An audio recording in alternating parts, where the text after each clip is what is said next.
गाइखेरफोर फुदुंदों नामा सोरबा? खामनाय मोनामदों आंबो।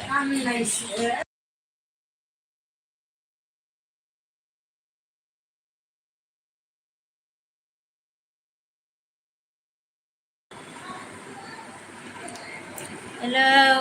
लोगोफोर।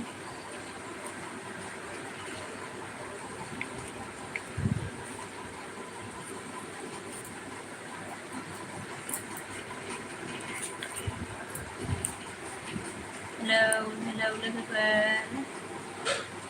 दसे रायलायनो फै।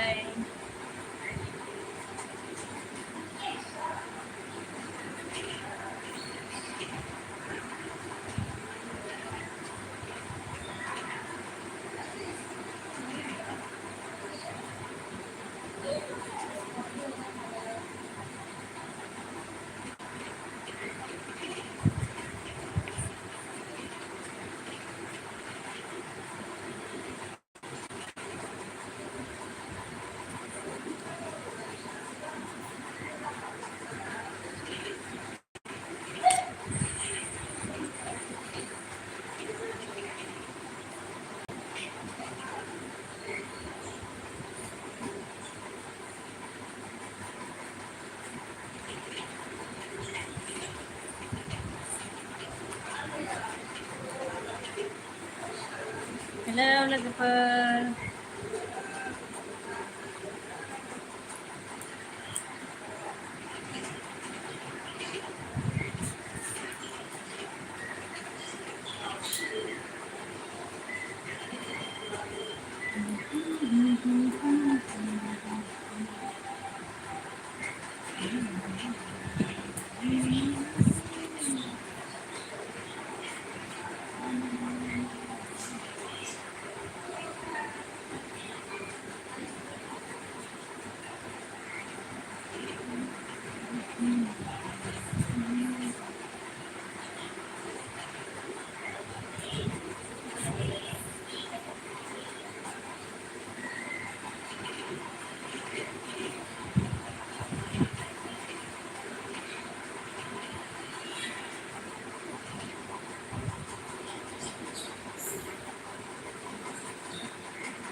हेलौ लोगोफोर। सोरबा नुसनदोंबा दसे रायलायनोसै।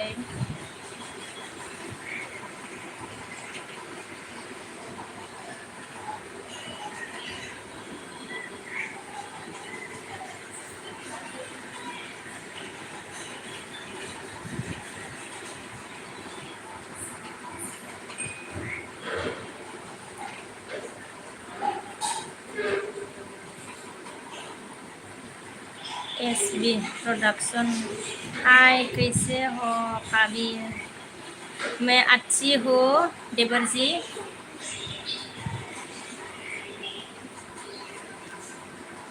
मेरे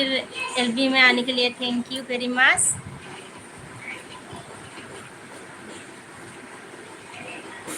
लाइक नहीं किया तो लाइक करो।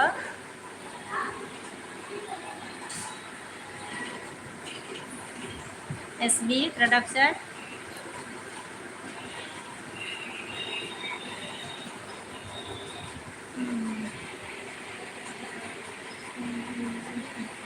नरेंद्र हाय भाभी जी कहाँ से हो? जी मैं बंगाईगांव से हूँ। SB कहाँ से हो आप? मैं बंगाईगांव से हूँ। लाइक नहीं किया तो लाइक करो। चैनल में अगर नया है तो सब्सक्राइब करो, थोड़ा हेल्प करो।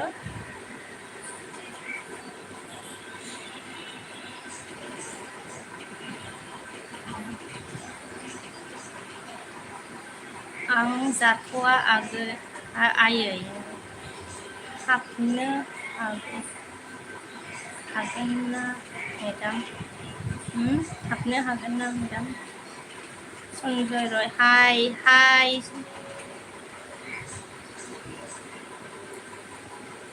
लाइक भी करो प्लीज। अगर लाइक नहीं किया तो लाइक होआखैबा लाइकबो होदो।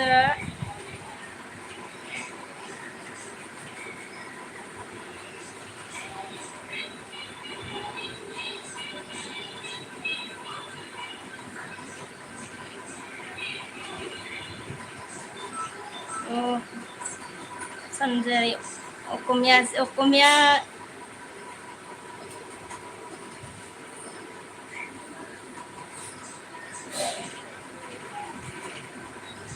हिंदी लिखो प्लीज।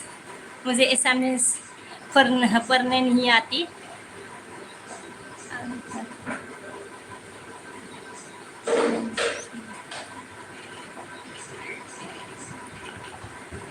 आं जाथ'वा आयै मानसियानो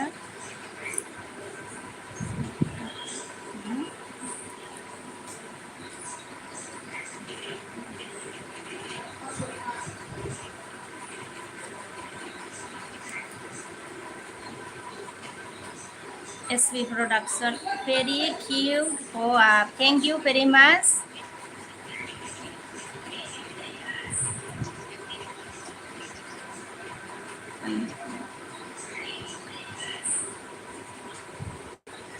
आपका गान खान पर है हाँ? गान खान पर है।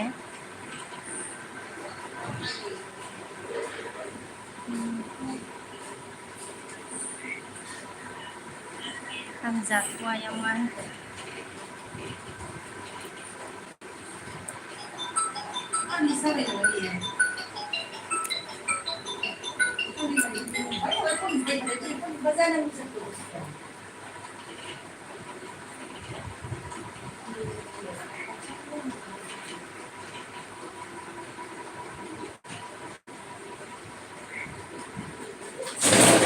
हेलो फ्रेंड्स क्या हो गया?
फरायनो फोरोंग्रो मा ओंख्रि नार्जारि बिखे बाजै लाइक दान नङा सासे नैबेयो आं जाखांबायोया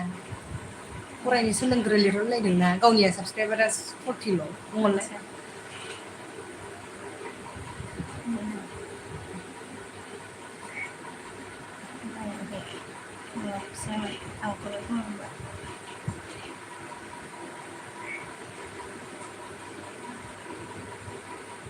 फरायनो रोङाब्रानो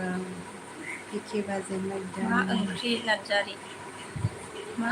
आं जाथावा ओंख्रि बाजै मा ओंख्रि नार्जारि हा नामानो मा ओंख्रि नार्जारि मा ओंख्रि नार्जारि ओमफ्राय मा ओंख्रि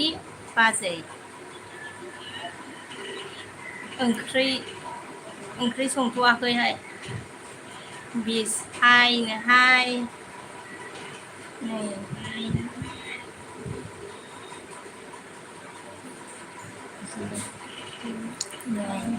नै आपका गाँव अच्छा कहाँ पर है गाँव गामी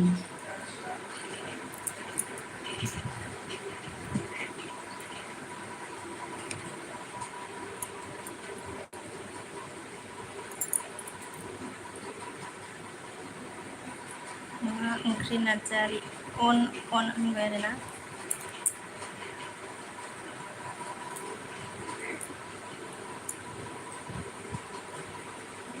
लोगोफोर चेनेलाव गोदानै फैनाय दंब्ला साबस्क्राइब खालामना होदो अननानै।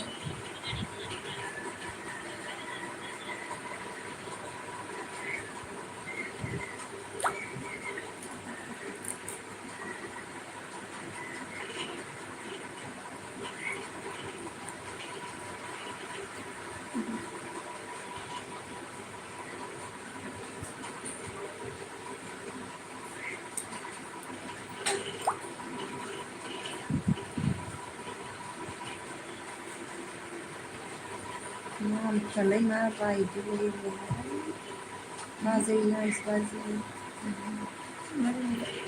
फिदुर बागत बाजै नाइस लाइक बाजै फिदुर भागत बोलना सका बिटुर हाय की खबर भालना बिटुर কি খবর ভাল না खाले ना হ্যাঁ सा खाले ना सा खाना है तेरे लोग চাহ খালে না চাহ খালে না চাহ খাৱা নাই এতিয়ালৈকে বিদুৰ की खबर भाल বিদুৰ মানে কি খবৰ ভাল খবৰ ভালে আছে বিদুৰ বিকে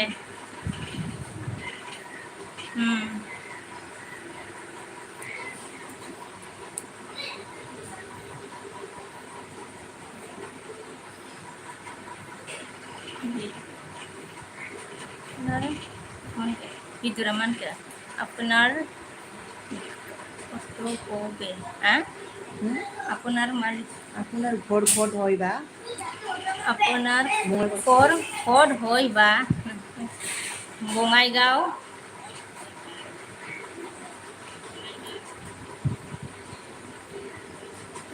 মানে ইমেল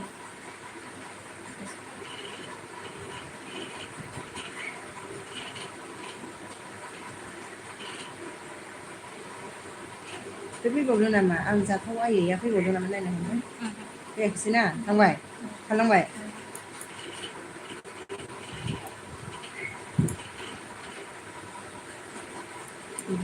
सुरबारि मा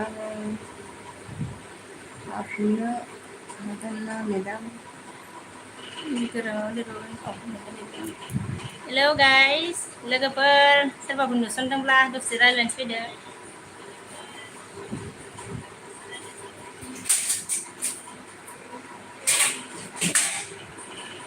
प्रमद नार्जारि अन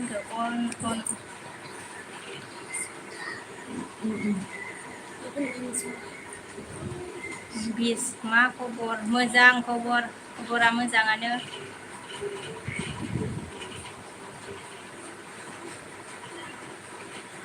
बिदुर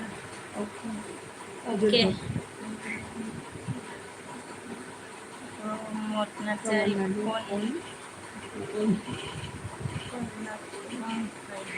बिदुरा मा लिरखो एको लाफामबाय अच्छा aku lokpambai aku log pambai bye bidur video subscribe खालामबाय खालामाखै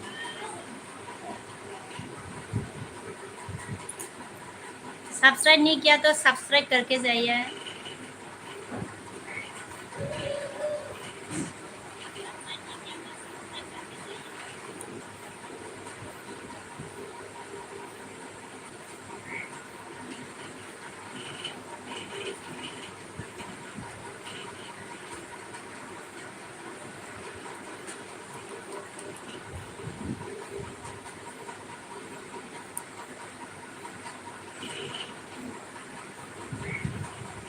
लोगोफोर हेलौ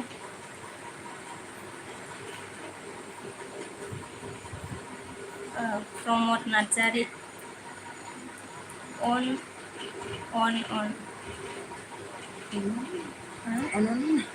नामा हेलौ प्रमद नार्जारि आंनि एलबि स्क्रिनाव नुजाफैनायनि थाखाय गोजोननाय थाबाय ओमफ्राय लाइक होआखैबा लाइक होनानै होदो ओमफ्राय गोदानै फैनायब्ला साबस्क्राइब खालामना होदो आरोना एसे हेल्प होदो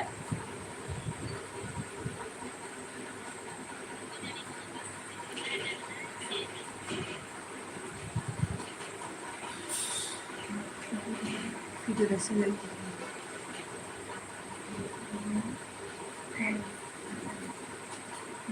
चेनेल आं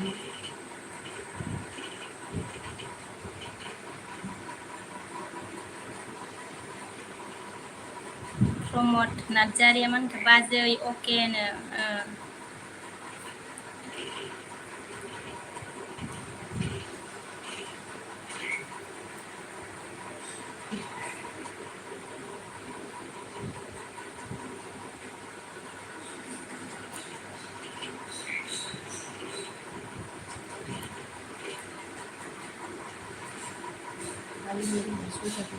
सयजन फैबाय सयजन मानसिफोर नायनो नैफोरखौनो मानसिफोरनि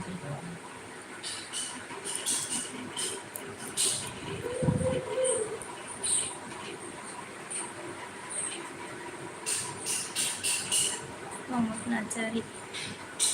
अन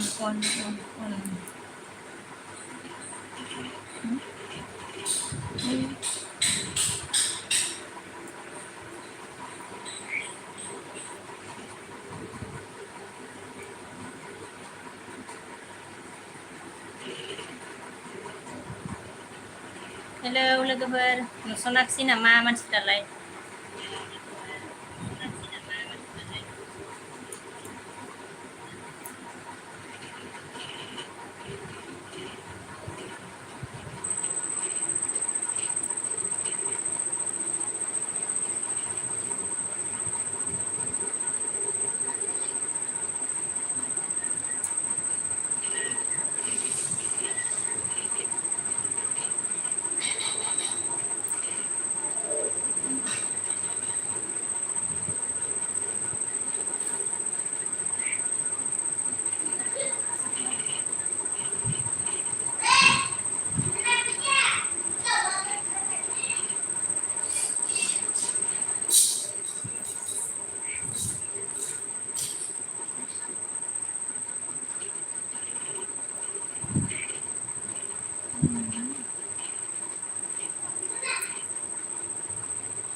Nursery, Pajai,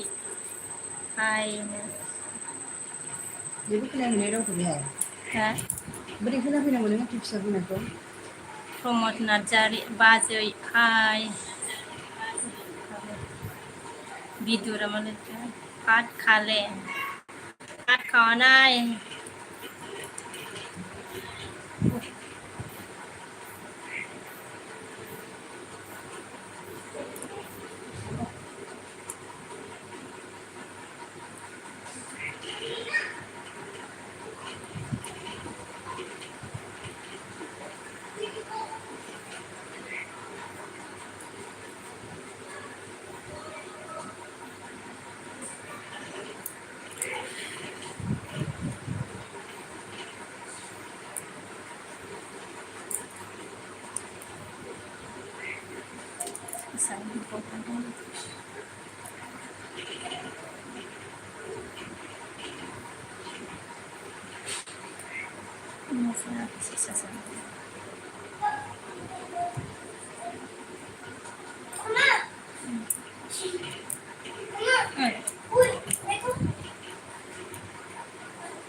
Go, Nengko.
बियो साफ्लोफ्रामबो जाजोबखो Mayan.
हरि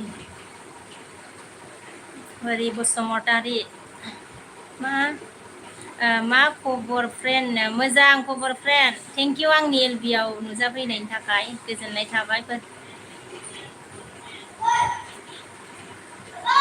लाइट होआखैबा लाइट होनानै होदो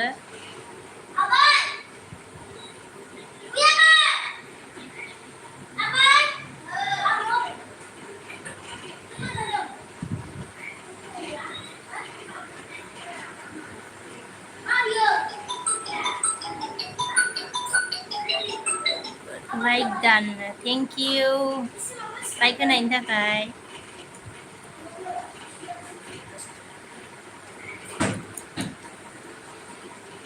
फिसालाया माबा फिसालाया खिगासिनो दे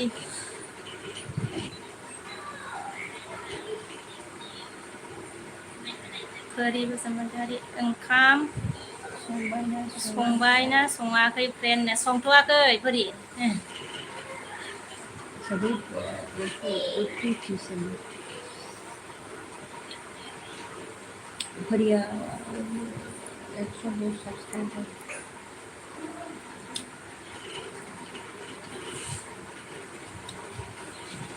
नोंलाय मा खालामदों हरि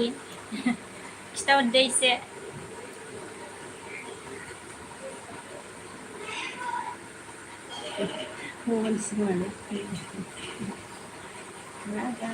मा गामि फ्रेन्ड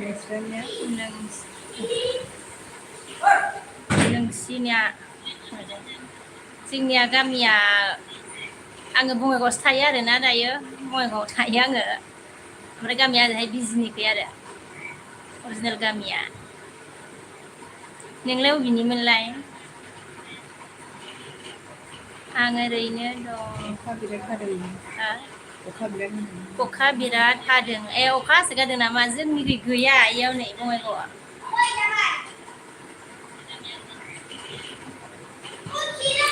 जा गरम आरोना अयथासार गरम सान्दुं जि दुंखादों मा गामिनि ओमफ्राय फरि नोङो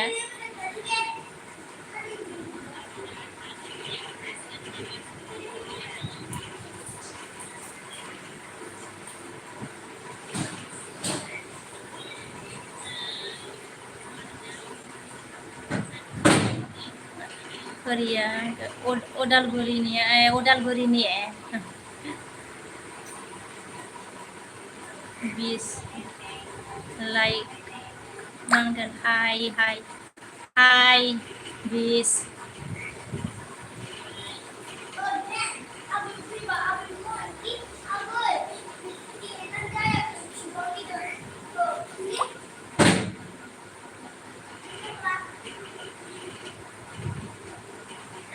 फोरियो आं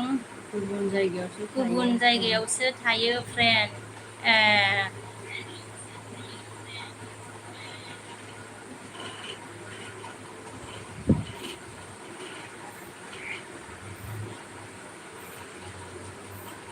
माबाफोर मावोदां गावहा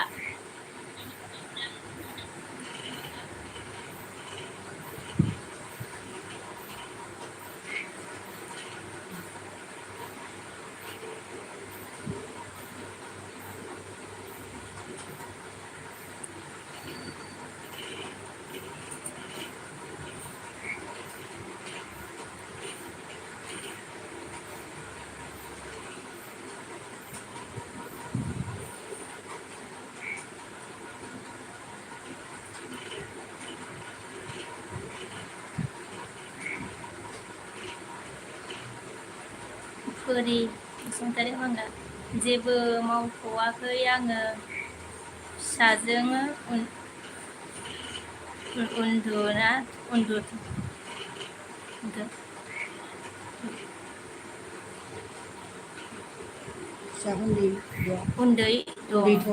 उन्दैथ' नानिया उन्दैथ'ना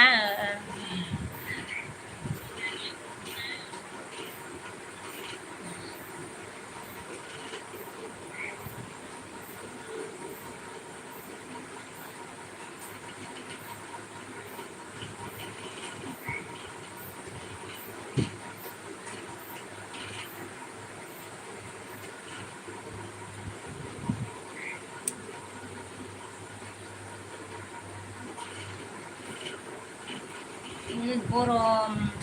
अखा हाबासो नंगौ सानगासिनो अखा हाबावा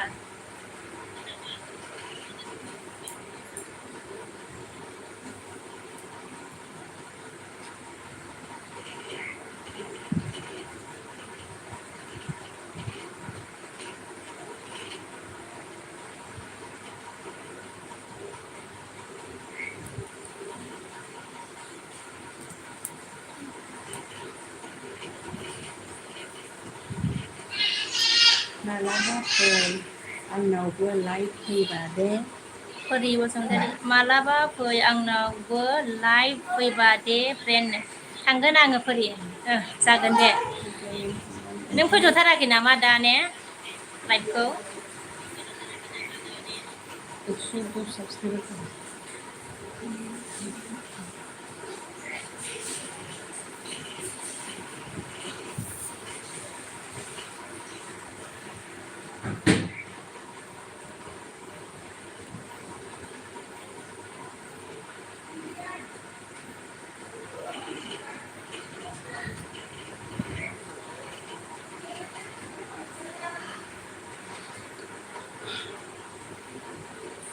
फरि दाखालि खनसे फैदोंमोन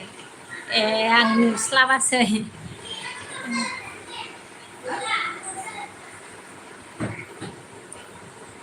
बेसे टाइमाव फैनायमोनबा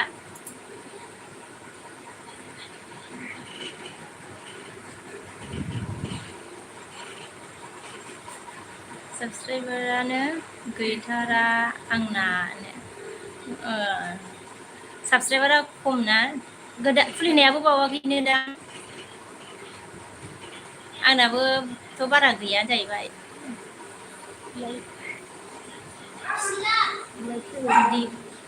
दीपक बरन हाय बाजै हाय बिमोनां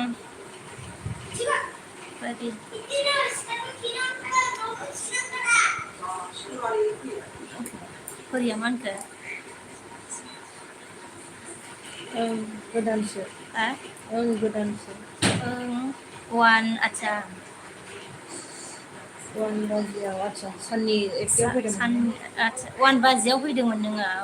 आं नुसनासै मालाबा फैबावबा थांगोन आङो दे फरि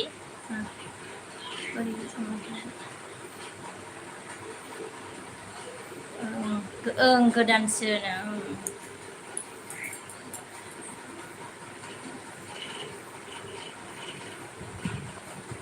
आंनाबो बांद्राय गोबाव जायाखै जानाया माबा जानुवारिनिफ्रायसो माबादो आरो आङो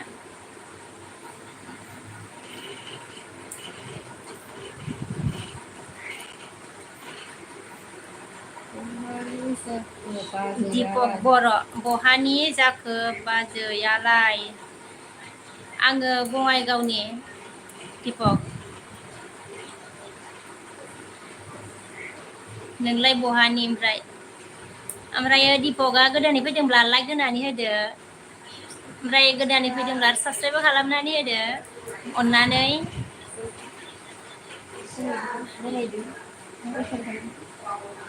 आंनि एलबि स्क्रिनाव नुजाफैनायनि थाखाय गोजोननाय थाबाय दीपक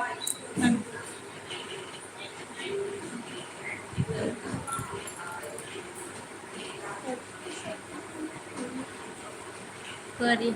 आंजोंबो लोगो जादो दीपक नोंखौ फरिया लोगो जानो थिनदों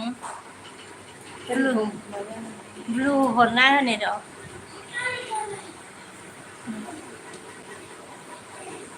फरि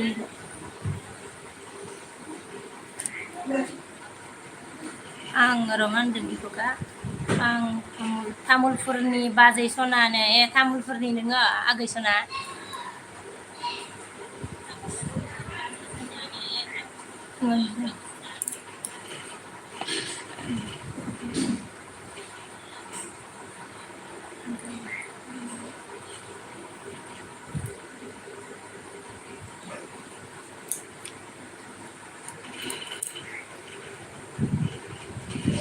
दीपक फरिखौ जों लोगो जानो थिनबाय फरिया नोंखौ ओमफ्राय माबा ब्लु हरनानै होबायमोन आङो नायलाय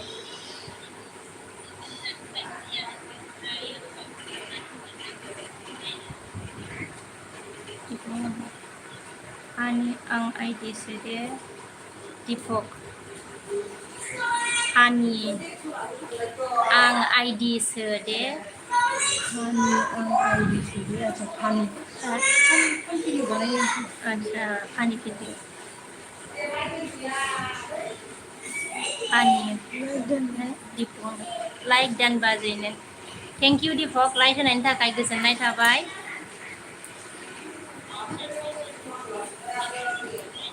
ओमफ्राय आंजोंबो लोगो गैयाबा लोगो जादो आरोना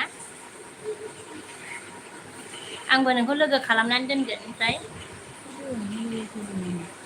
फोरिया मांगा आइडि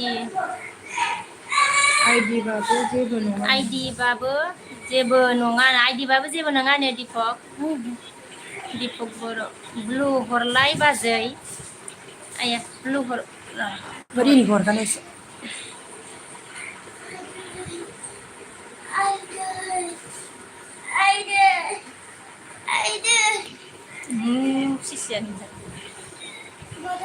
हरबायमोन नायलाय नायलाय जादोंना जायाखै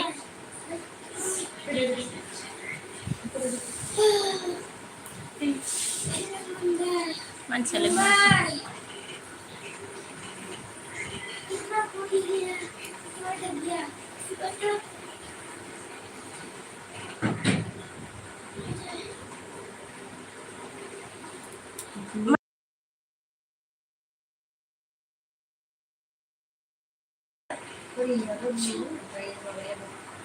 र'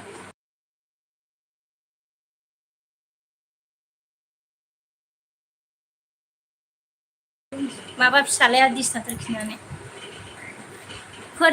फोरि नोंनोबो ब्लु हरबायमोन ओमफ्राय दिपक आगै नोंनोबो हरबायमोन बिक्रम ओइ सना बिक्रम ओइ सनानो फोरि दे दिपकनो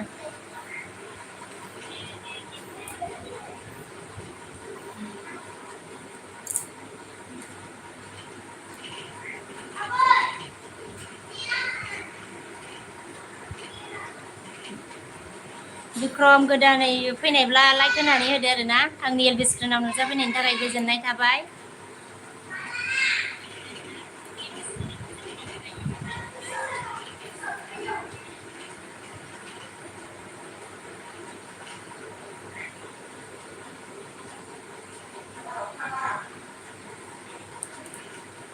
आंजोंबो सोरबाफोर लोगो गैयाबा लोगो जाना होदो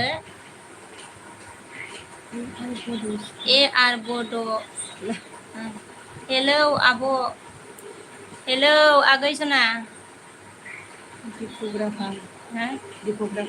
दिपक राभा हाय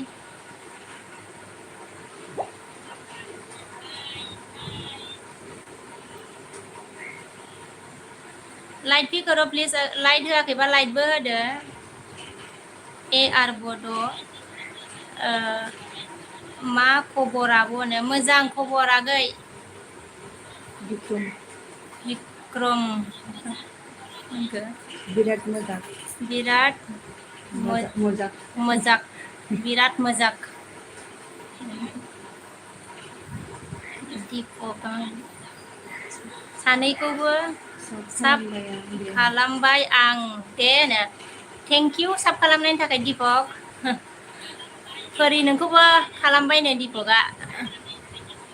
थांखो ना माखो फोरियो ए आर बड' सिब्रेमाला आब'आ बहानि अन्नानै खिथादो आङो बङाइगावनि ओमफ्राय आंनि जायगाया बेलेगाव आरोना बङाइगावआव थायो आङो सुनिल हेलौ फोरि दिपक बर' फोरि मानो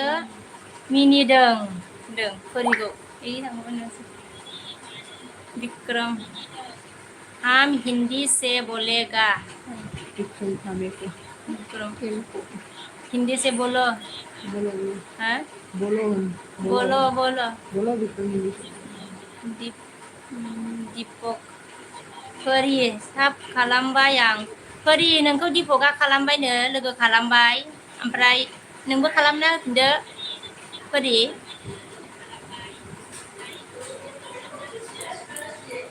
साब खालामबाय आंनिखौबो हरफिन दे ए आब' आर बड'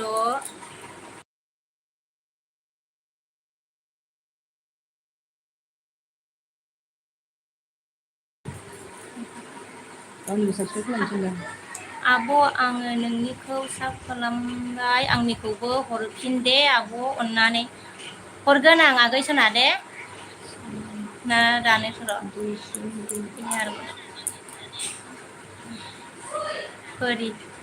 थेंक इउ आगै दिपक फोरिया थेंक इउ होबाय आरोना दिपक नोंखौ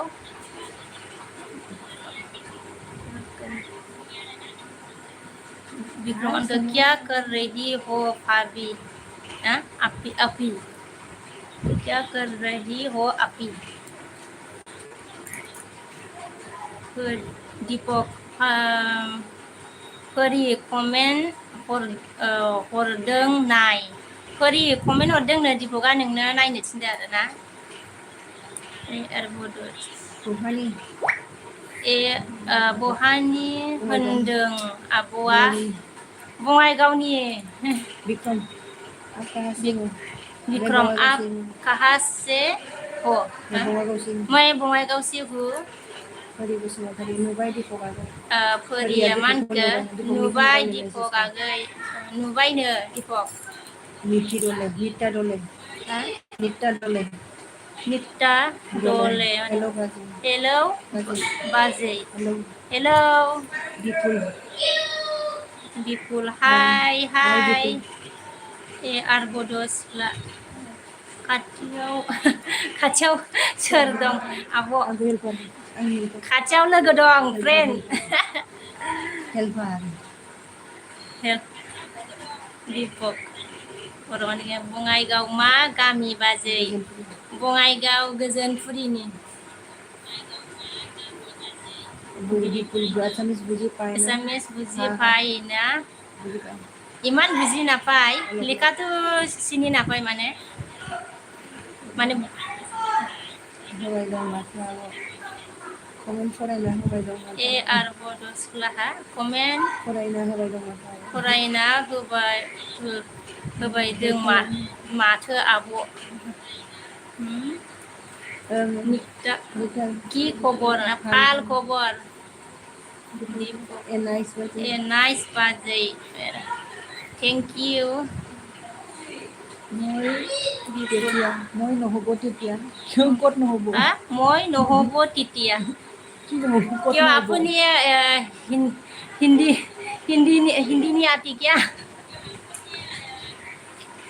आपको আপুনি হিন্দী বুজি নাপায় নাকি অসমীয়া লিখিব জানে আৰু না হিন্দী লিখিব নাজানে নাকি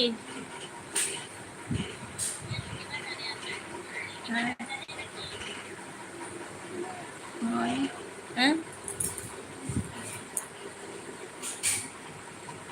हमने भी फॉलो कर दिया विक्रम हमने भी फॉलो कर दिया ना हाँ थैंक यू दीपक विक्रम विक्रम शर्मा विक्रम हमने भी फॉलो कर दिया हमने अच्छा अच्छा हमें भी फॉलो कर दो ना हमने भी हाँ फॉलो गावखौ फॉलो खालामफिन नोङो कर दो ठीक है करूँगी विक्रम फॉलो विक्रम विक्रम मैं करूँगी आपको फॉलो ओके दीपक बर' बाजै आदायालाय बहा थांखो नों दा गैया दीपक फियावलाय साख्रिया बोरै दं हा आदसा बाजै फोरि दं आगै मोजांथ' निता डोले निता डोले निता दलाइकी কৰি আছা কৰি আছা এইটো লাইফ আহি আছো এনে আছে এতিয়া লাইভ দি আছে जोमाव हा जोमाव फैदोंलै जों जोमाव ओइ ओइ जोमावा दिपकआ माबा होनो दं फार्स्ट हाथाया जोंफोर फार्स्ट हाथायाखै थाङो जोंख्लोबदों बाजै नोंना हाथाया जोंख्लोबदों हाय विक्रम मेरी साथ भी फ्रेंड बनाई विक्रम मेरे साथ विक्रम भी आपको परी ने फ्रेंड दोस्त बनने के लिए बोल रही है। दोस्त करो परी को। विक्रम जमाव ऑफिशियल लाइक दा नोङो थेंक इउ जमाव लाइक होनायनि थाखाय मा थेंक इउ लिरखो नित्य दुलिया मा जिर' नित्य दुलिया क्या लिखा बाजै आदाया बाजै आदाया डिफेन्सआव मावो नामा डिफेन्सआव मावो ना बाजै औ डिफेन्सआव मावो दिपक नित्य दुलिया लिखा क्या है नित्या डोलाई ये क्या है What is this? मुझे समझ नहीं आया Puri आंनि जमाव गारि सना परी आंनि गारि सना अच्छा पुरिबो विक्रम Very nice बाजै thank you very nice बाजै thank you Beautiful thank you beautiful बाजै थेंक यू परिया मा होनदों जोमावनो जोमाव special from Jay and me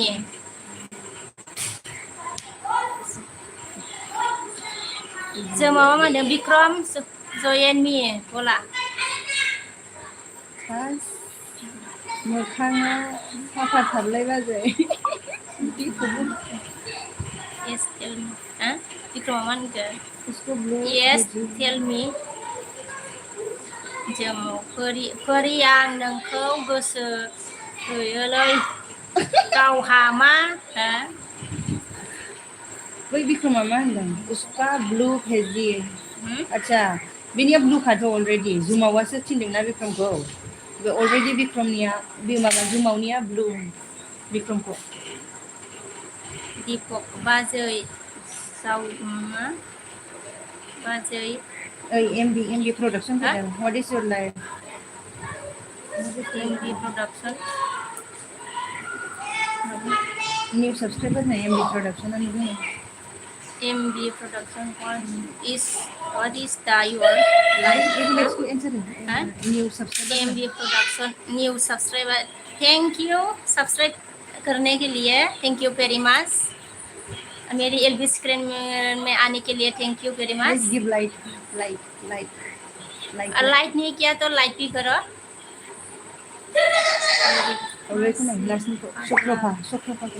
phoria मा होनदों मा एसे फाग्ला बेलाय जोमावा चक्रफा खरखरा लाइफ बङाइगाव खरा लाइट दिपसु विक्रम परीका ब्लू कीजिए परीका ऑलरेडी ब्लू है पहले से दे दिया था मैंने हासुं फैखांबाय नामा दाख्लै फैदोंना हासुङा लाइक दाननो थेंक इउ हासुं लाइक दान थेंक इउ हासुं लाइक होनायनि थाखाय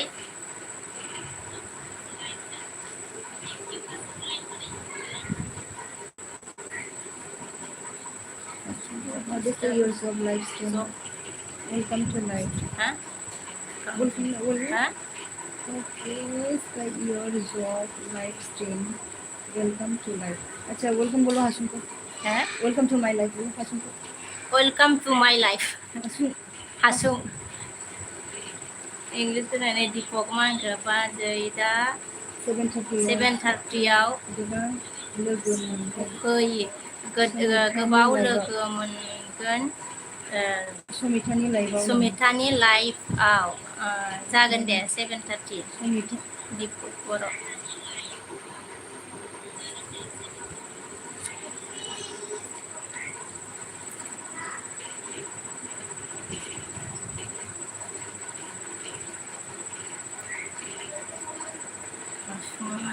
क्या कुछ विक्रम ओंखाम जाबाय नामा जायाखै ओंखाम जाबाय नङा ओंखाम जाबाय जायाखै दीपक सोर दङ बाजै नोंसा जोंहा फिसाला ओमफ्राय आंनि हासबेन्ड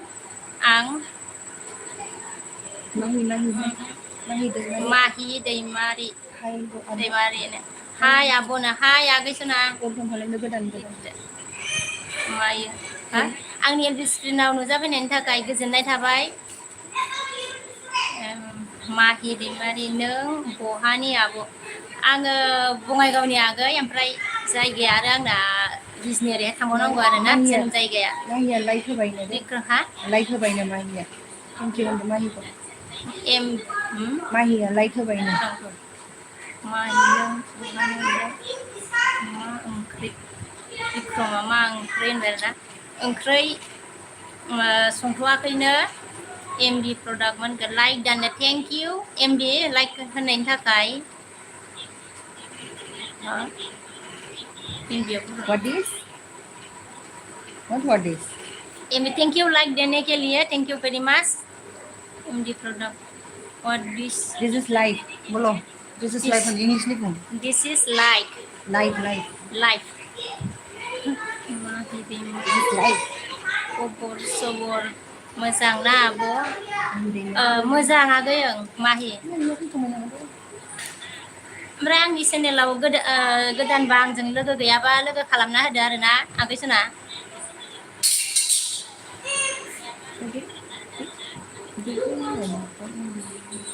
अच्छा इंडिया दङ माबा बेनो इंडिया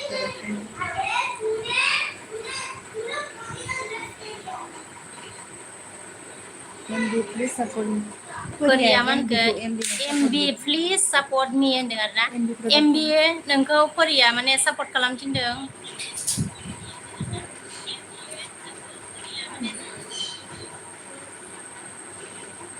निकटाय मानखो आप किधर का है Bongaigaon MD product What is your name and in village? village My MD name product what is your name and village my name is Biswakobi Bosomotari and I am village and Bongaigaon from Bongaigaon. Bongaigaon Bikram Phamiko. Bikrama Phamiko naman Samuda Mahi Daimaria मा होनदो दे लोगो जालायनोसै होनदों आरोना माहिया लोगो जालायनोसै होनदों माहिखौबो खालामनो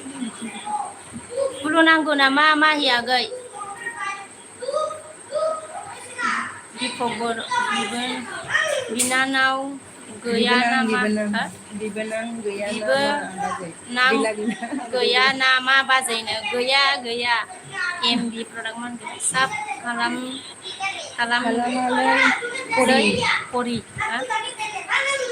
परि ना परि माहि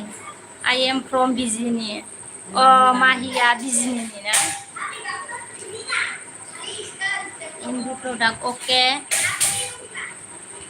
MD product okay Rakesh Mushahary मा खालामदों जेबो खालामाखै नै लाइभ फैदों विक्रम सबको फॉलो करेगा ब्लू फेजो अच्छा Vikrama MB product I am Thailand siêu I am Thailand siêu nữa I am Thailand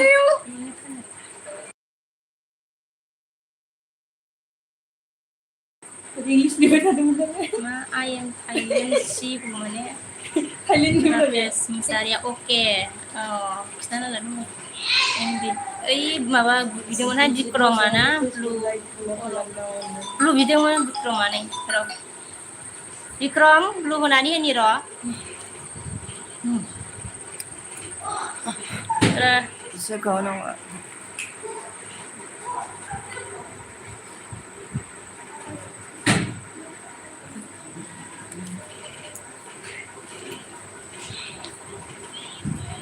जादोंनो से नायदो Vikram हरबायमोन production visit Musahari Facebook like follow खालामनांगौ MB production मोनखो visit Mushahary Facebook live follow खालामदो अननानै होनदो आरोना MBआ visit मुसाहारि विक्रम विक्रम फेसबुक में क्या नाम है फेसबुक में क्या नाम है उधर लिंक है ऑलरेडी, यूट्यूब में लिंक है, बता दो। यूट्यूब में लिंक है, फेसबुक का लिंक है। mah ya mang अरे aku फेसबुकनि लिंकखौ खिथादो बेनो, विक्रम फेमनो फेसबुकनि लिंक सोंदोंना, क्या नाम है?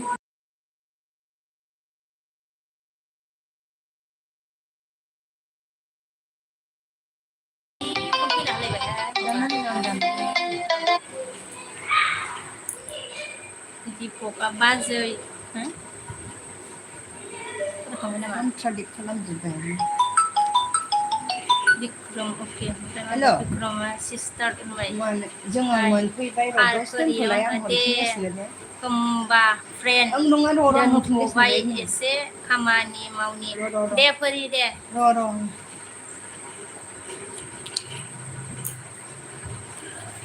खामानियाथ' थाखायोसैना गथ'बो गोरलै दंना।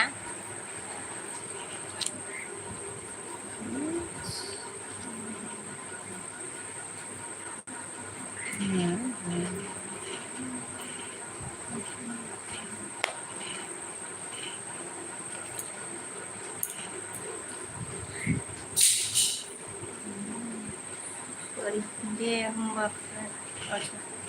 दिंगा ब्लग बाजैनो हाय बिबोनां दासो सफैदों नामा? लाइक होदो दिंगा बिबोनां सना दिंगा ब्लग नामा हो फैबाय नामानो औ फैबाय दहायनो मोनफैदो जोङो। दसा मा लिरबाय थादों नैबे एमबि प्रडाक्सन मा हेलौ मा हेल' दसा दिंगा दिंगा लाइक दाननो थेंक इउ दिंगा लाइक होनायनि थाखाय आरो आंनि बिस्कुट नुजाफैनायनि थाखाय गोजोननाय थाबाय। ओके बाजैनो दिंगा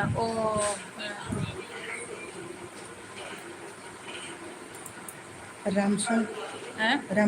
रामसन हेलो आप हिंदी बोल सकता है क्या थोड़ा थोड़ा दिंगा थेंक इउ बाजैनो दिंगा बहा थायो बाजै दायो गोजोनपुरियाव मालाबा मा होनो बङाइगावआव फैयोबा हाबलांनो हागोन हाइरड खाथियावनो थायो जोङो।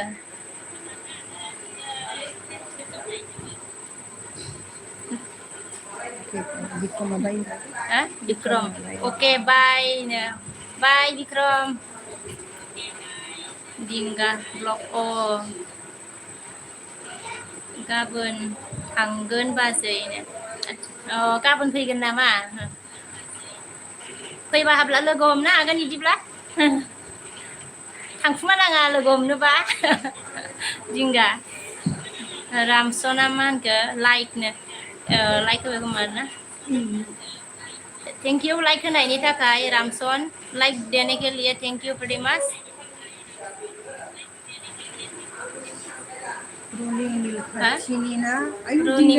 दिंगा रुलिं मिल खाथिनि ना औ इयावनो रुलिं मिल खाथियावनो bye bye Vikram good night good night How many days will come live stream by? How many रामसना days? मा होनखो Day आप कान से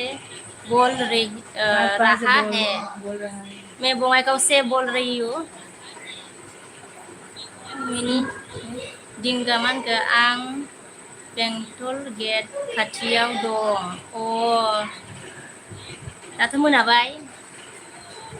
दानो माला थांगोन नोंलाय ना बेयावनो थाखायो नामा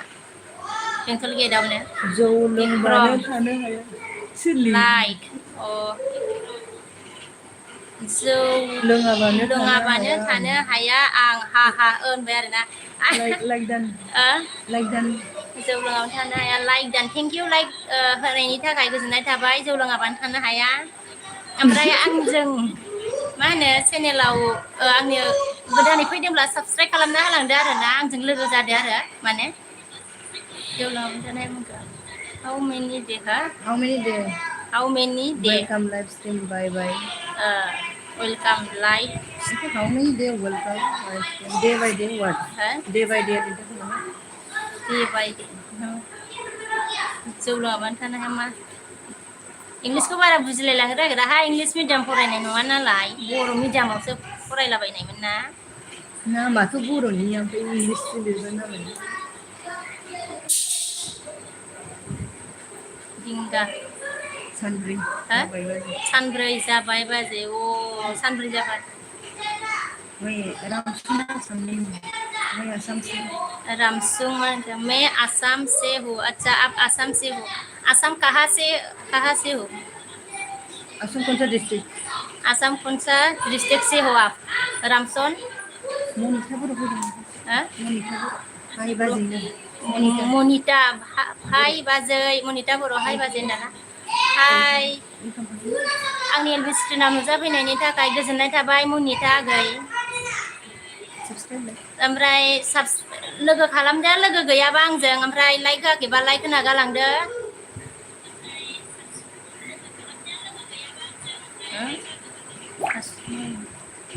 रामसुं रमायना फैदों दहाय फैदोंमोन रमायना मुसाहारि फैदों दहाय फैदोंमोन ना रमायना आसाम गला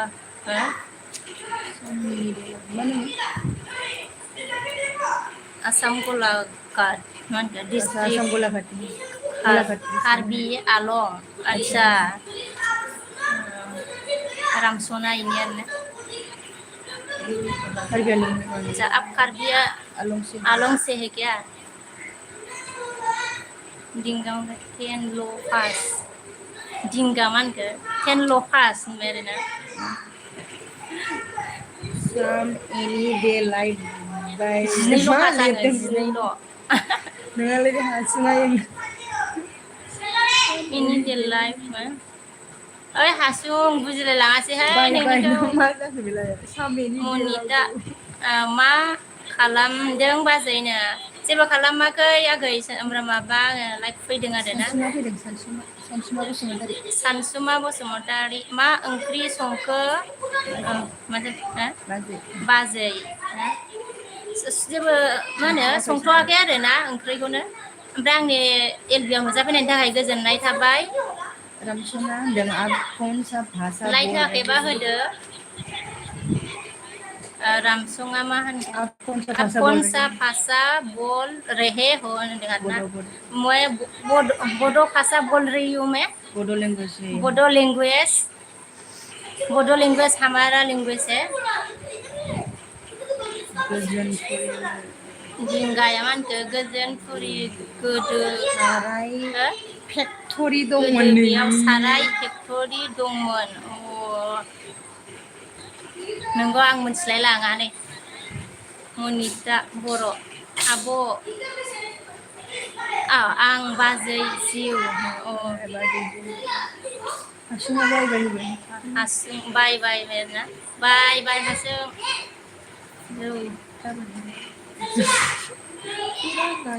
जौ लोङाबानो थानो हाया आंहा मा होनगोन फुरा नाइस देव वेल सुइट मेरा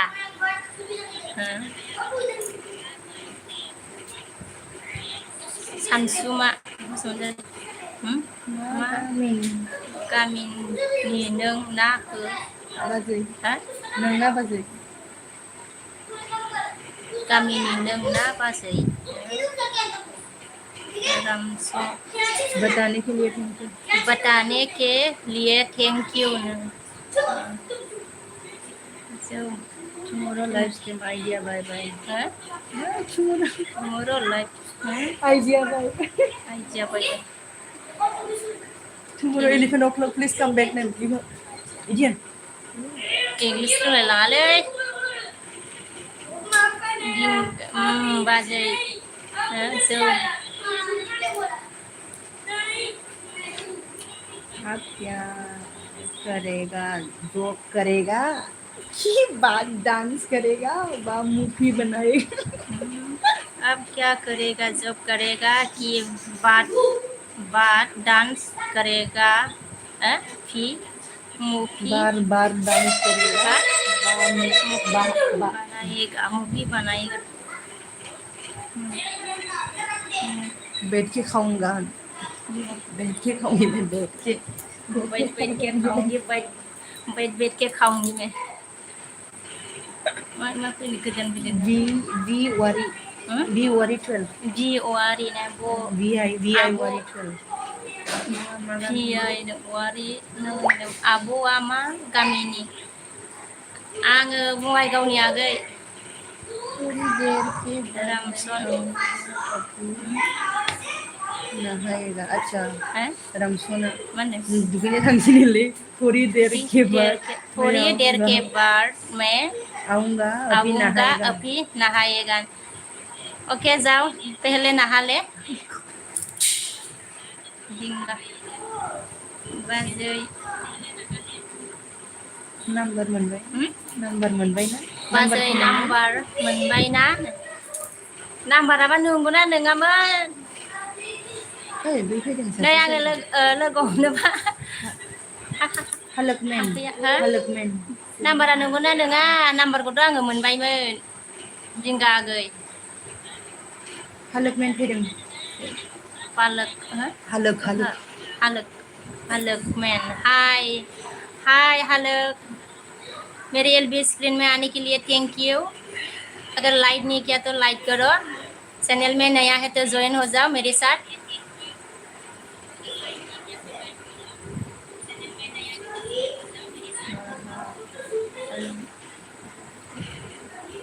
दिंगामानखौ बै भिडिअनि कमेन्टआवसो दं। अबे भिडिअनियाव दंबा? एलबिआव होनाय हो एलबिआव होनायफोरा थगायदोंमोन, लाइभआव होनायखौ लाइभआव होनायफोरा एलबिआव होनायफोरा थगायदों। जौ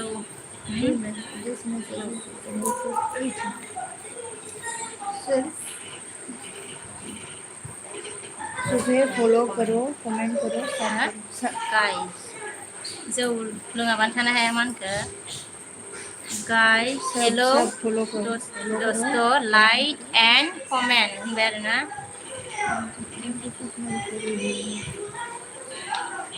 दिंगामानखो मानसिफ्रा मानो बिदि होनोथायनो ओंहाय बिदिनो मा बुंबावनो। आब'मोनहा साबैसेनो? जोंहा आंनि बोराइ दं, ओमफ्राय फिसाला दं, आं दं।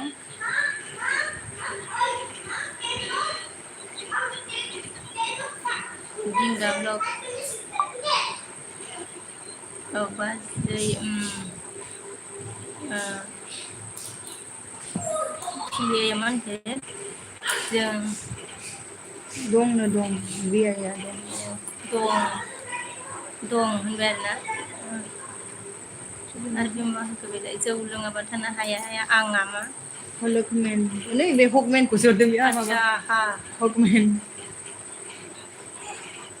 दिंगा ब्लग नाम्बार हरदोलाय बियो बाय बाय अरे बाबू कल एग्जाम है ना बाबू, कल पढ़े लिखे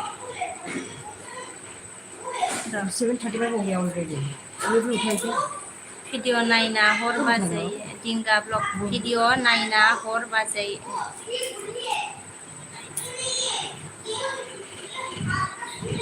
दिंगा ब्लग नाम्बाराव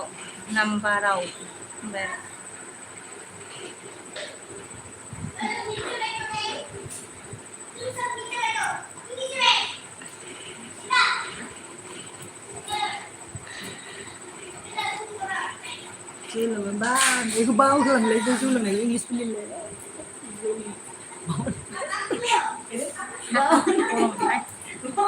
Ano na iba?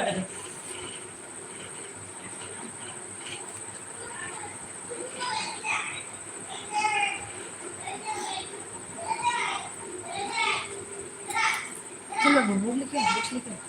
Computer books लेके आ। बाबू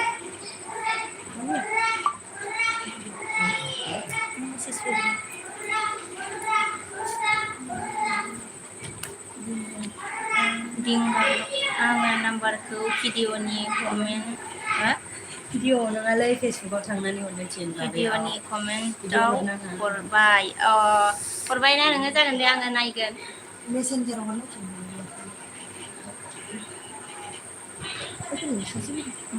आहमद आहमद आली आहमद आली गा मतलब गा क्या बोले हेलो क्या बोले अहमद अली हेलो हेलो अहमद अली मेरी एलबी स्क्रीन में आने के लिए थैंक यू वेरी मच अगर लाइक नहीं किया तो लाइक करो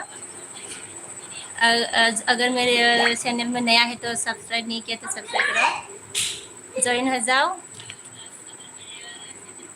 मेरे से ज्वाइन हो जाओ Ahmad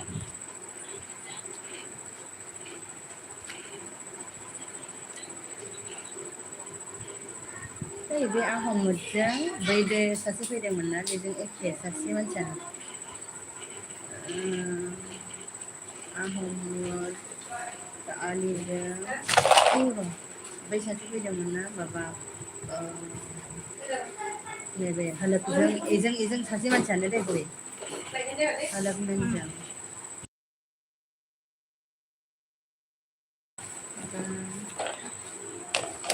tinggal belum mana oke mana oke नै बियो आच्छा माबोरै बिदि बेना आं इखौ आहमद माबा आली खालामाखैमोन नामा नै नालाय र' नै बियो सिनायला बेना बेना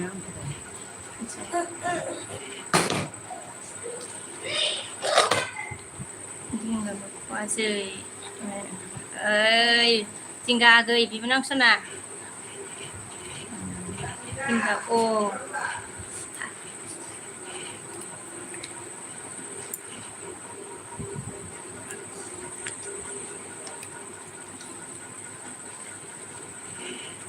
बेना माने फट'गा मोनसेयानो आइडिया बेलेग बेलेग बंद करके रखा है क्या? माबाया मोनसेयानो अभी बंद है बंद अभी बंद करूँगी बाद में थोड़ी देर बाद कुछ भी नहीं आ रहा है मैसेज में वही है आ रहा है चला गया है 6:13 आता है जाता है ना सब सब्सक्राइबर सोर लांफिनखोलै आया कोई दिया है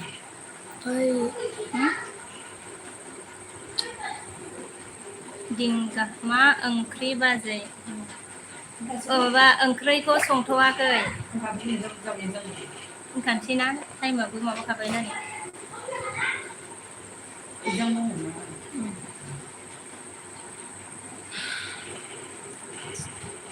एसे माबानानै मोनसे जाबायना गोबाव जाबायना आया एम बि ब्लग नामा आच्छा एमएमबि ब्लग नुबोदों आनैसो नों मानो एसेबां आयौ आनैसो नों मानो एसेबां साफालै होनबाय आरोना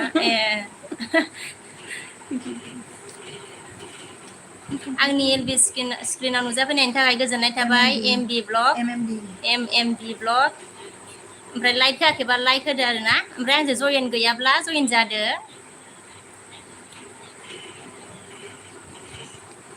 एक और मैसेज ओमफ्राय दिंगा किंग ऑफ ब्लॉक आदा बोरै दंबानो बे दिंगाया बोरै हा बावसोबो हौवाखौ बोरै दं दंब्रा खबरा नोंदायाबो मोजाङैनो दङ खबरा मोजाङैनो दं बेहाबो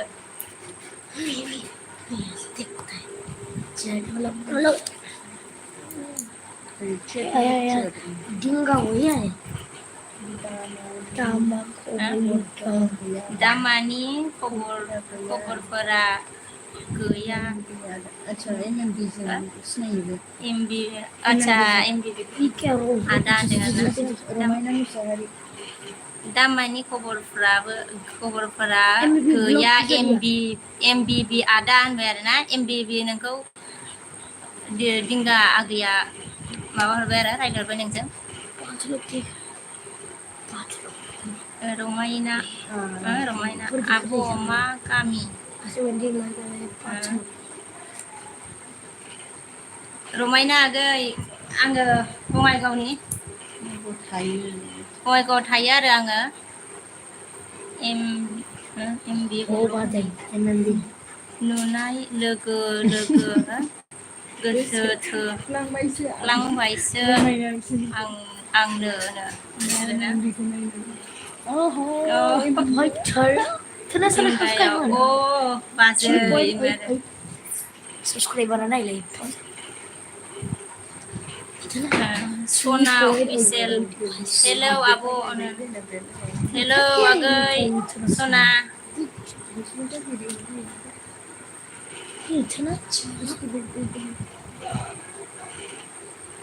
रमायना रमायना रमायना मा लिरखो रमायना मुसाहारि हा सना अफिसियेल फैदों ओमफ्राय रमायना मुसाहारिया मा होनखो आसाम आसाम फ्रम जनाय आच्छा रमायनाया गाव आसाम जनायनिसो आसाम फ्रम जनाय आच्छा लाइक एन्ड बन मुसाहारि जनायनि Like and सना अफिसियेल लाइक डान हो दुनुट दिंगा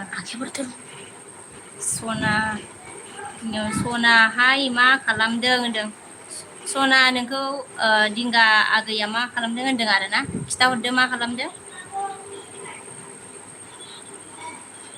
दिंगा अके सना लोगो मा ओंख्रि होनदों आरोना ओंख्रि सोंबाय नोंखौ दिंगाया सना खिथाहरदो आनैसोखौ गोसो एमबि या मा होनखो थोद जिंगा र' आं एसे बे आनैसोखौ गोसो थोथाबग्रोनि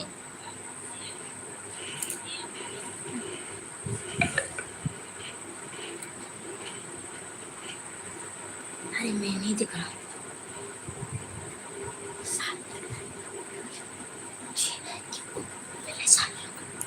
Terus dikalo.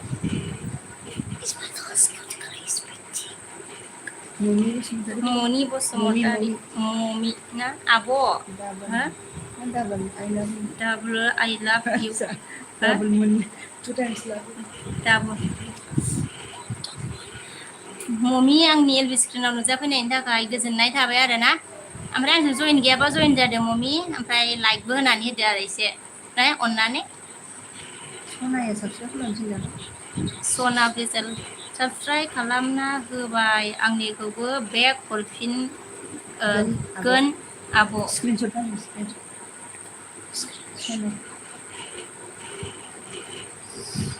साबस्क्राइब खालामनायनि थाखाय थेंक इउ सना आगै ओमफ्राय आंबो नोंनो हरफिनगोन दे मबाइलाबो माबायानो गैयाब्लाथाय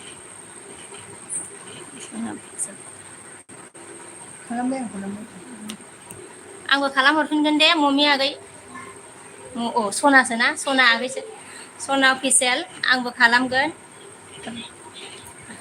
रमायना मुसाहारि आब' आं साबस्क्राइब खालामबाय आच्छा आब' आं साबस्क्राइब खालामबाय सना होनदों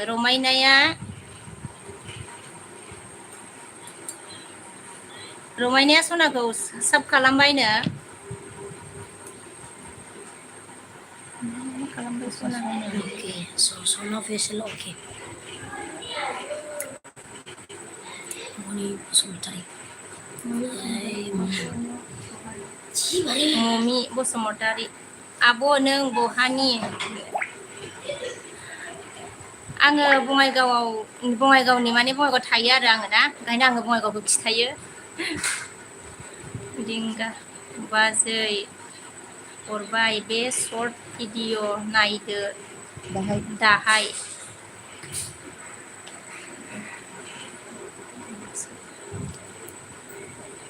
दिंगा आगै माबाफोर नाम्बारफोरबाय नामा नाम्बारखौ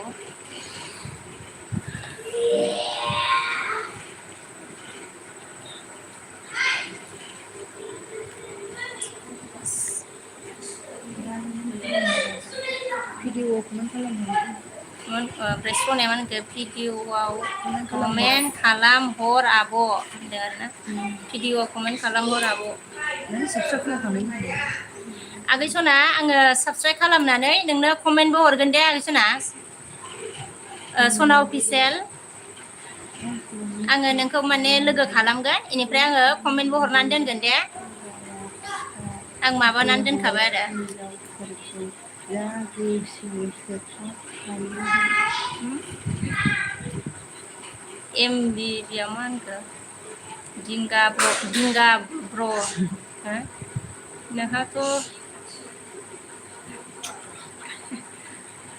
आंखौ मिथिखायोना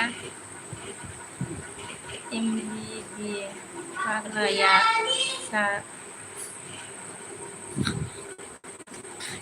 जा नोंसो खोथाब होननानै जिंगा माबा लिरहरदोंहाय नोंनो माबा खिथाहरबायहाय MBBआ आङो गोसा फरायासै Dinga blog. Oh, जिंगा MBB. ब्लग MMB अ MMB आदा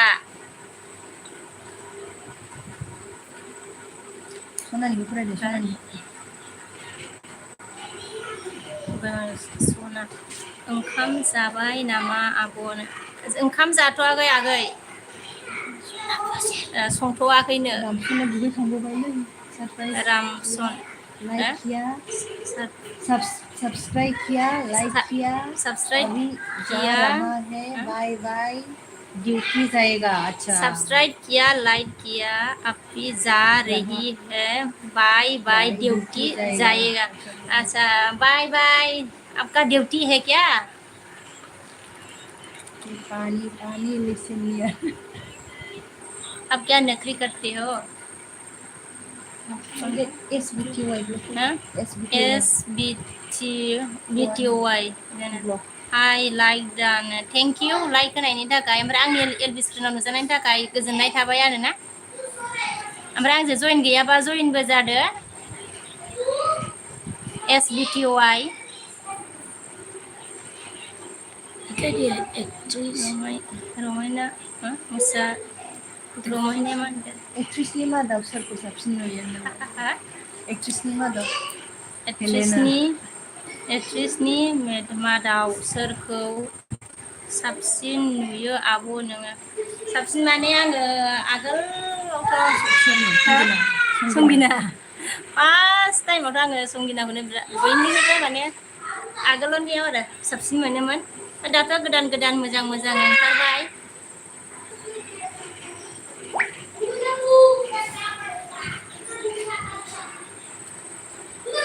माने संगिनानि मोसानायफोरखौ आङो बिराद मोजां मोनोमोन आरोना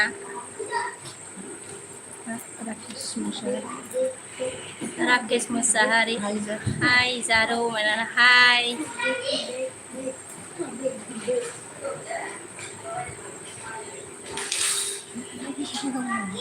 राकेश आंनि एलबि स्क्रिनाव नुजाफैनायनि थाखाय गोजोननाय थाबाय लाइक होआखैबा लाइक होदो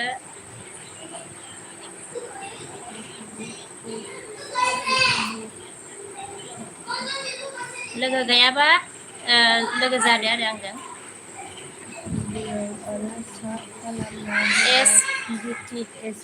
SBTY मा होनदों दिनैसो फार्स्ट टाइम एलबिआव आरो साब खालामना होबाय आंनिखौबो साब खालामना हर दे दानो खालामहरनि र' आया माबासो थांदों आखायासो नै फुबाय आङो नैयावसो थुनांगोन आरो फुबाबो जाबावलायासै माथो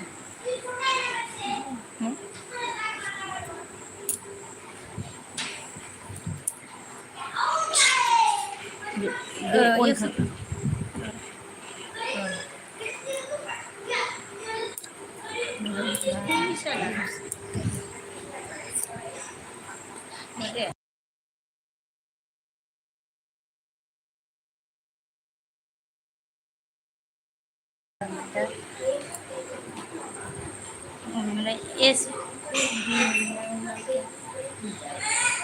SBTY आङो दायो माने खालामहरगोन दे आं एलबि दोननाय लोगो लोगोनो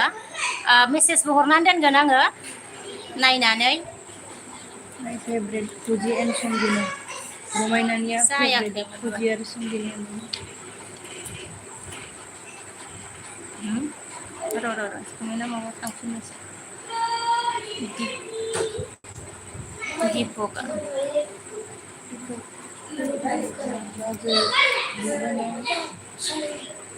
गैया बाजै बिबोनां गैया ना मा बिबोनां दंथ' नोंहा दंना बिबोनांखौसो नांगौ सिख्लाफोरखौ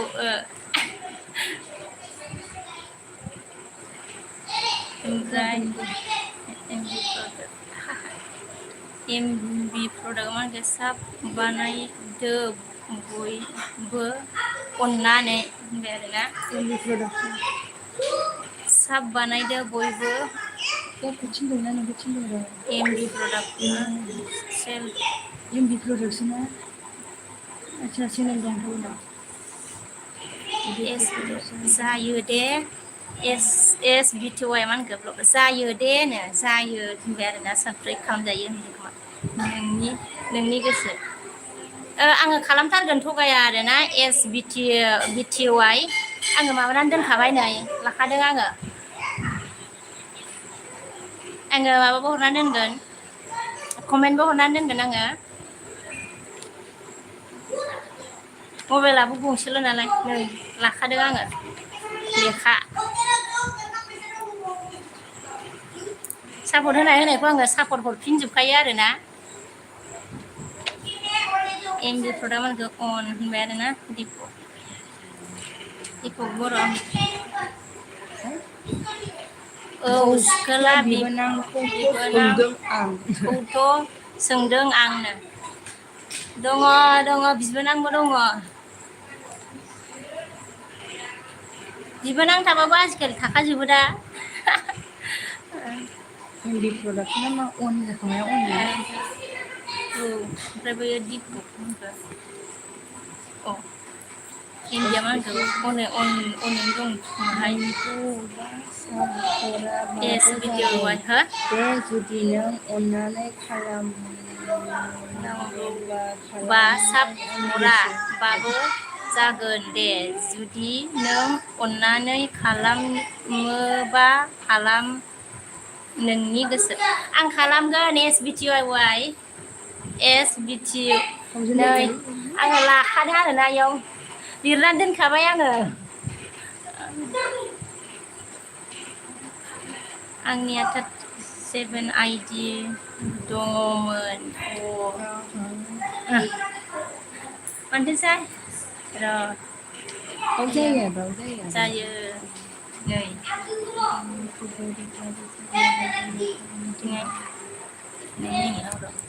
हरो सोरबा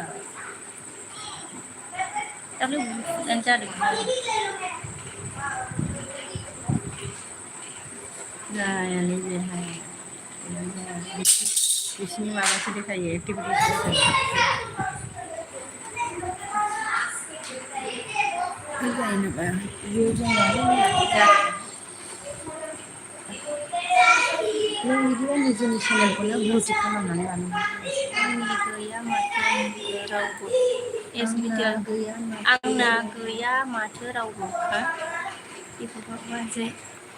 दिपकआ मा होनदोंमोन बाजै नोंनि लोगोखौ दिन्थि दानो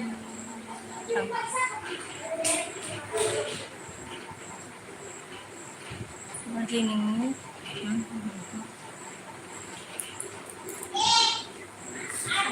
बाजै नोंनि हाथाइखौ फसायबाय मैदेर हाथाय हाथाइखौ सोंजोबदो खोमा हाथाइयाबो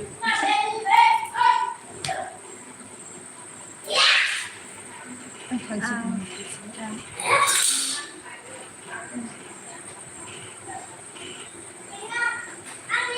नेलसनफोर दंलै नेलसन आं दानजोब्बाय नो आइदिफोरखौ आं दानजोब्बाय माखासे आइडिफोरखौ बेखौनो मा नेलसन हा नेलसन नेलसन नाय नेलसन बेन'नि माने हा व्हाट इज मीन बाय बेन'नि नेलसन को बेनोनी ये बेनोनी क्या है मुझे समझ में नहीं आया बेनोनी नेल्सन क्या है नेल्सन नेल्सन क्या लिखा है पंकज पंकज पंकज फ्रॉम पाठशाला ने पंकज पंकज मा खबर आब' फ्रॉम पाठशाला फ्रम पाठशाला आंनि एलबि स्क्रिनाव नुजाफैनायनि थाखाय गोजोननाय थाबाय yes पंकज आंजों लोगो गैयाबा लोगो जादो ओमफ्राय लाइक होआखैबा लाइक होनानै होदो we are from you are from से लिरनांगौ ना we are from से लिरके लिरना you are from I am from Bongaigaon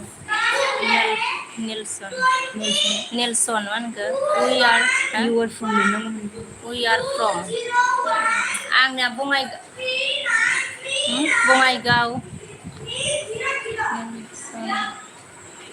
मैं बङाइगाव से हूँ नेल्सन मेरी एलबी स्क्रीन में आने के लिए thank you very much like नहीं किया तो लाइक करो अगर मेरी से ज्वाइन हो जाओ बिमल बसुमतारी अबेनि जाखो आब'आलाय आङो बङाइगावनि एडी ब्लॉग थैंक यू मेरी एलबी स्क्रीन में आने के लिए लाइक करो प्लीज एडी ब्लॉग एडी ब्लॉग खाना खाया क्या खाना नहीं खाया खाना अभी भी नहीं बनाया थोड़ी देर बाद बनाऊंगा दीपक बर' बाजै थाथ'दो र' दे जागोन दे दीपक बर' एडी ब्लॉग कर दिया ने थैंक यू लाइक करने के लिए एडी blog Nelson yes thank you welcome खालामदोंमोन ना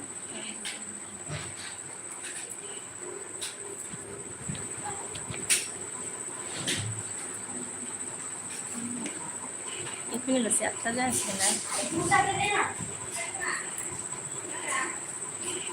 हमारे घर में एडी ब्लॉग हमारे सातनी बनाया घर में थाराई का चटनी बनाया है अच्छा है थाराई ये आपका भाषा से लिखा है ना आपने देखने में सुंदर है सुनने में भी सुंदर लगती है लेकिन मुझे नहीं आती अब थाराई का चटनी बनाया है मैंने हाँ एमडी प्रोडक्ट हाँ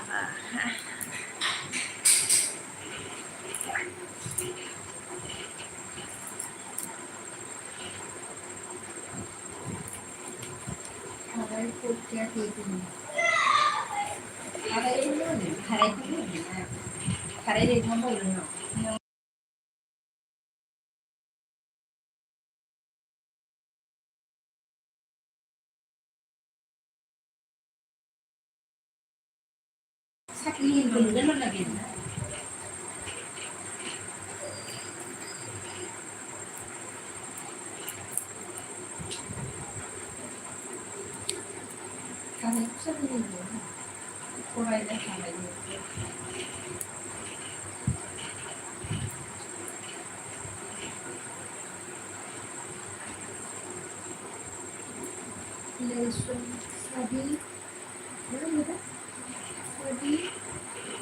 अच्छा मैंने डाउन कर मैंने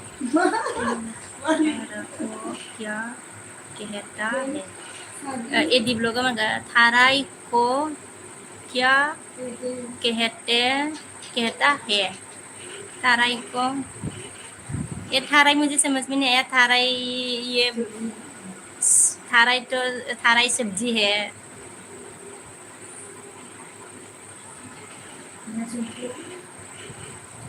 एडी ब्लॉग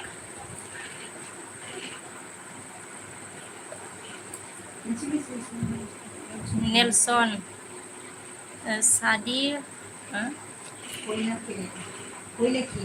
होइना की फ्रेंड हैं शादी होइना के फ्रेंड होइना की हैं SBTY ब्लग मा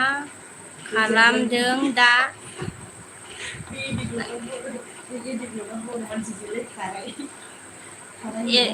जेबो खालामाखै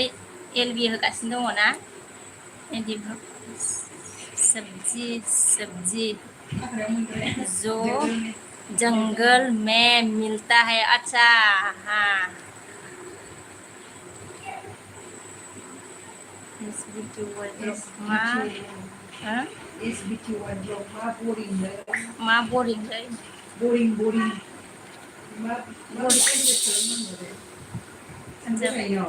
मोनदों माबोरै जेनेबा माबोरै इन्टारेस्ट खालामनांगौ जेनेबा boring जादोंबा खिथाहरदो बोरै इन्टारेस्ट खालामो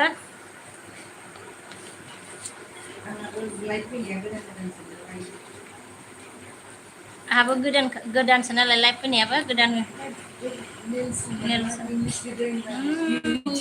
You eating rice no eating rice SBTY मा होनगोन रावबो गैया आंहा रावबो गैया नोंहा मानो रावबो गैया अबाव थांजोबखो एडी ब्लग हाजो में मिलता है थाराय हमारे इधर तो जंगल में मिलता है थाराय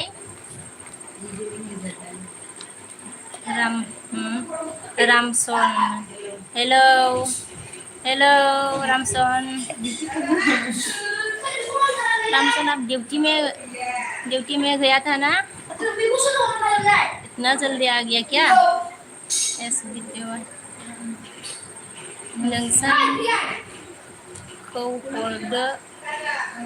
नोंसानिखौ हरदो आंनो जोंनिखौ सोरखौ नांगौ नोंनो साहिल बर' मा जादोंलै बाजैनो जेबो जायाखै फिसालाफ्रा एसे दावराव आरोना फिसालाफोर दङ नालाय साहिला गई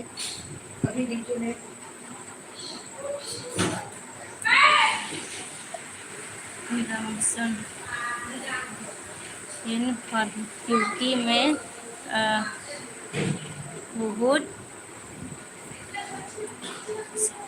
या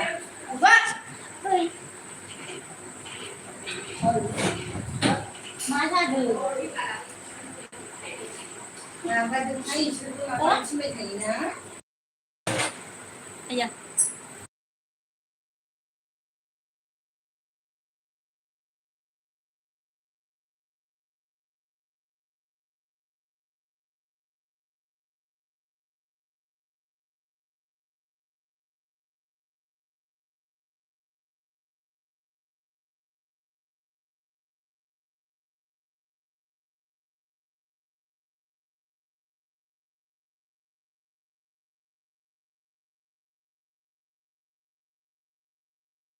फैनानै डिउटियाव थांखांनायसो दा बेलाय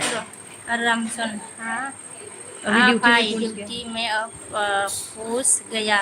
अच्छा आप घुस गया आपकी सपन हाय सपन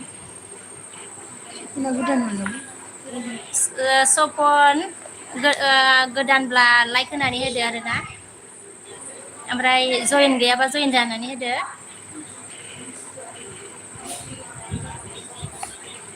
SBTY नोंसानि फिसालाखौ आं लानोसै हरगोन ना हरा हरो लाजायो नेल्सना मा होनखो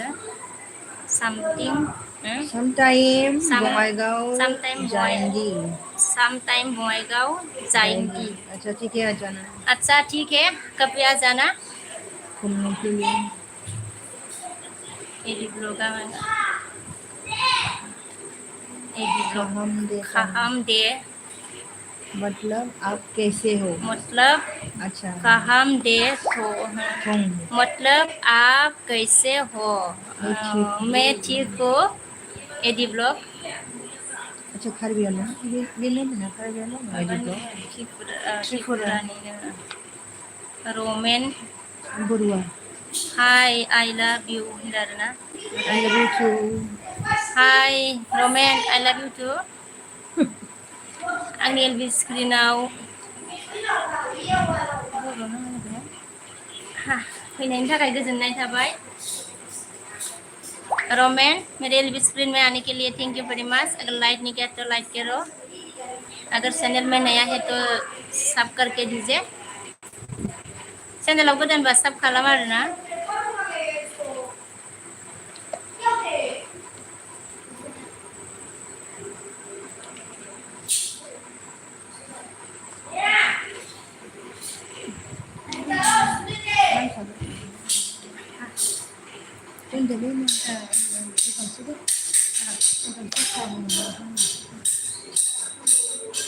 लोगोफोर आङो एलबिखौ दोननोसै दायो अभी ऐसे रखती हूँ मैं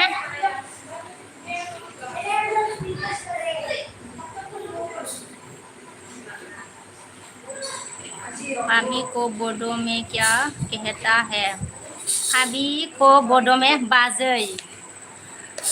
बोडो में बाजै भाभी को बाजै बाजै कहते हैं हम लोग बासुई बोलते हैं बासुई और अच्छा थोड़ा सेम ही होता है ना आंखौ रावबो फसाया बेनिखायनो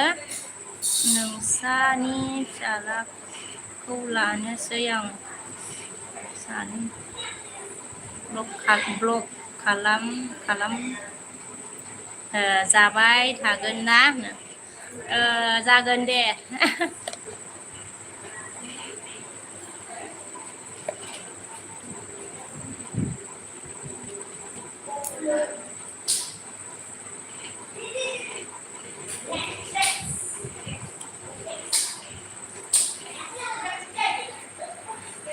लोगोफोर आङो दायो माबा मा होनो दोननोसै आरोना फिसालाखौ दसे लेखा फोरोंनोसैलाय गाइस मैं अभी रखती हूँ बाय करती हूँ सबको मेरी एलबी स्क्रीन में आने के लिए थैंक यू वेरी मच गोलोरी गणेश हाय हाय गोलोरी लाइक नहीं किया तो लाइक करो चैनल में नया है तो ज्वाइन हो जाओ मेरे साथ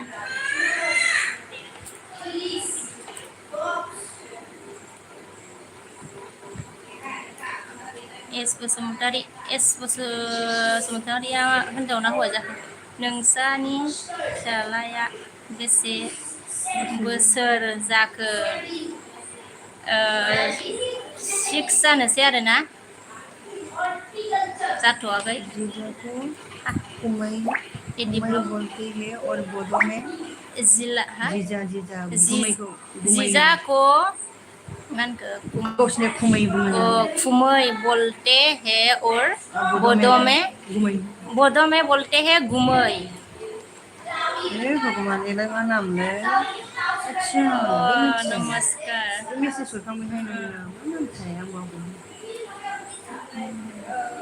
नमस्कार जी मेरी एलबी स्क्रीन में आने के लिए thank you very much like नहीं किया तो लाइक करो जो ये आपका ये लिखा हुआ है तमिल ये लिखा हुआ है ना मुझे समझ में नहीं आया इसलिए माफी मांगती हूँ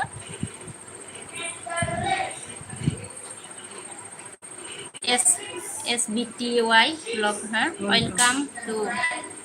मी तमिलनाडु मी तमिलनाडु अच्छा Nilsram. कौन कहा messenger कौन Nilsram ka कहा am. Messenger kon. गावसिनि भाषायाव लिरबाय लिभिं Kaha. माबानि होनदोंमोन आरो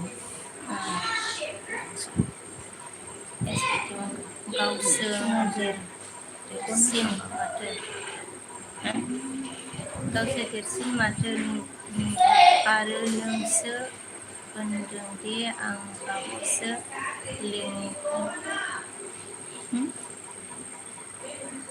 लिंनोसै लाइक दाननोलै तामिल होनदों Tamil thank you Tamil like डान थेंक इउ भेरि माच माने नों लेखा फरायनोसै या थांदोंना आबैया फरायगासिनो नोंजों जाया माबाजों र' आबाबा दसे फरायनोसै ना आं माबा दोनसै नों फुने आं नोंबो मोनसे ओरै माबा लाबो फुनसै होदो आप कैसे जी आप कैसे जी मैं कैसा जी मैं अच्छी हूँ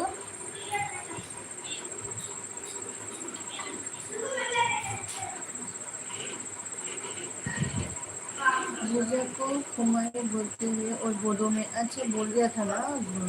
जीजा को घुमई होनो कुमल बोलता है और बोडो में घुमई बोलते हैं बोडो बोडो एडी ब्लॉक नाम लाना एडी ब्लॉक जीजा को बोडो में जीजा को बोडो में घुमई बोलते हैं घुमई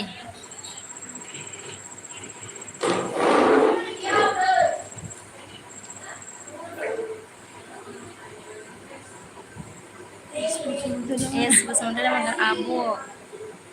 बयस गार्लस नङा अच्छा बॉयज आं बयस गार्लस नङानो ए आगै नों बयस गार्लसनो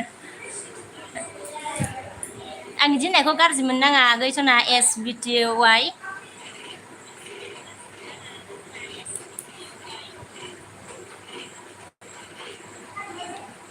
हमको हिंदी मालूम हमको थोड़ा थोड़ा मालूम हिंदी मालूम अच्छा हमको भी थोड़ा थोड़ा हमको भी थोड़ा थोड़ा आती है इतना ज़्यादा नहीं आती तो फिर हम बस समझदार खमैसो होनदों घुम खुमै फुमैसो होनदों खुमै माने गुमैनो मालाय फुमै जीजाखौ खुमै बोलते हैं और बोडो में गुमैयानो ना जीजाया घुमै सान्दाल सोलिदों गाज्रिसोलै बे नेलसन लिरनाया एस गाज्रिसो फरायनायखौ होनबा दे होनबा आं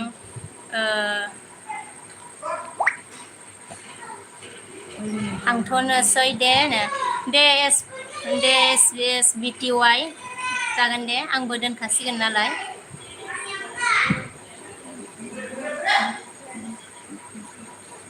एडि ब्लगा मानखो यार हम लोग तो एक ही भाषा है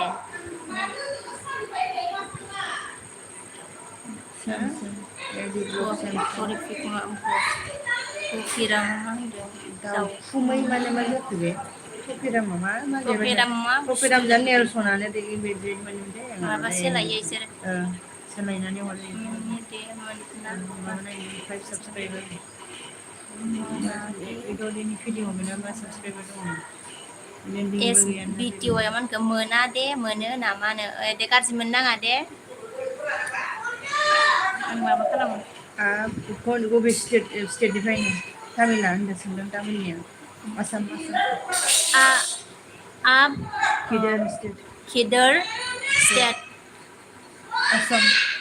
मैं असम स्टेट से हूँ